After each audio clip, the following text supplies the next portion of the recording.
Il est 8h30, c'est l'heure de la réunion. Donc l'arrivée à l'HAD, on s'installe en salle de réunion, on fait notre staff. Ensuite, moi, je suis toujours en salle de réunion, mais c'est mon espace, mon lieu de travail, sur mon ordinateur, donc qui est mon ordinateur perso. Voilà, donc ça c'est mon espace de travail. Là, je pars pour une visite à domicile. A few moments later. J'ai fini ma visite à domicile, je suis allée récupérer les justificatifs qui vont me permettre de faire la demande donc, de dispositifs soins palliatifs auprès de la CPAM. Je rentre manger chez moi pour repartir ensuite dans à peu près 40-45 minutes sur une autre clinique. Et me voilà encore sur la route de nouveau après avoir mangé un petit peu. Je pars pour à peu près 35-40 minutes de route pour arriver à la clinique dans laquelle j'interviens depuis à peu près 3 ans maintenant, et ça pour un contrat de 3 heures par semaine. Voilà. Donc je vous fais une petite vidéo là-bas une fois que j'y suis, et puis pour vous faire un petit peu le point sur les situations que je vais rencontrer aujourd'hui, puisque d'une semaine à l'autre, forcément, ça ne se ressemble pas.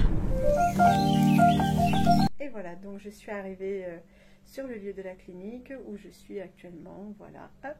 Là, je suis dans l'infirmerie et donc j'ai fait le point et j'ai 4 patients à voir cet après-midi pour 3 heures. Là, j'ai fait le recueil des données avec les soignants, c'est-à-dire on a fait le point sur tous les patients que je devais voir, savoir un petit peu ce que je devais faire. Je m'assure toujours de savoir si je vois le patient directement ou si il faut que je contacte la famille en fonction de sa dépendance, de son état psychique. Maintenant, je m'apprête à intervenir, à appeler et tout ça. Donc, au final, pour vous faire un petit bilan, effectivement, j'ai eu 4 situations. Donc, la plupart des situations concernaient des personnes âgées de plus de 80 ans. Hein. On était entre 80 et 90 ans. Et ça concernait surtout la majoration des aides à domicile, donc par le biais de l'APA, ou la mise en place d'aides par le biais soit de la caisse de retraite, de la mutuelle, ou de donner des informations aux familles pour faire la demande d'APA, voilà, transmettre le dossier, expliquer la façon dont on fait ce dossier. Et globalement, voilà, c'est ce qui s'est passé. Alors 4 patients en 3 heures, c'est franchement très gérable. Il m'est arrivé de traiter beaucoup plus de patients, de style peut-être pour 4 heures, 12 patients. Enfin bon, voilà, donc 4 patients pour 3 heures, on n'a pas besoin de travail dessus. En termes de matériel, ça c'est un truc que j'ai jamais évoqué. J'ai mon propre ordinateur portable parce que ça me permet d'avoir en ma possession tous les logiciels, de pas déranger non plus, d'immobiliser un ordinateur. Dieu sait que c'est quelque chose, une denrée rare souvent quand on est dans les infirmeries. Donc j'ai mon propre ordinateur. J'ai également mon téléphone portable, donc avec l'avantage qu'il ait une double SIM, ça veut dire que j'ai mon numéro pro directement. Donc ça me permet aussi de pouvoir avoir un numéro bien spécifique et de ne pas donner mon numéro personnel. Voilà. J'espère que cette vidéo, en tout cas, pourra vous aider dans la façon, dans la façon d'intervenir.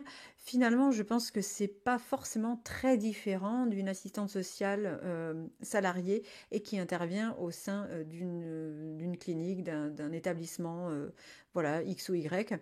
La seule différence, finalement, c'est la facturation, c'est la flexibilité des horaires aussi, parce qu'on peut rester une demi-heure de plus ou partir une demi-heure un petit peu avant, sachant qu'on a fait le boulot et que de toute façon, on sait très bien qu'à un moment donné, cette demi-heure qu'on aura pris pour partir plus tôt, on la récupérera à un moment donné. Ça ne se facture pas forcément de toute façon.